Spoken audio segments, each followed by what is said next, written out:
let's learn how to scan QR code for Binance.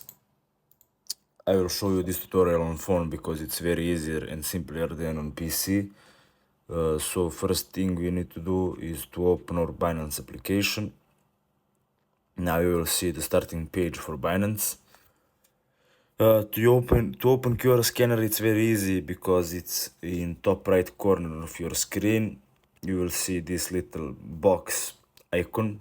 Click on it, and this will open you scan QR code. As you can see, this is our Binance on PC, and you can place QR code in the center of the screen to take a picture and scan the code. You can also upload QR code from your photos or gallery, but I want to do that now. What can you do with this is to log into your Binance from phone. On PC, if you don't want to type passwords or forgot password, you can just scan QR code on PC, and you can receive and send payments with this QR code, so it can help you and save you a lot of time. That's it for this video. See you in the next video.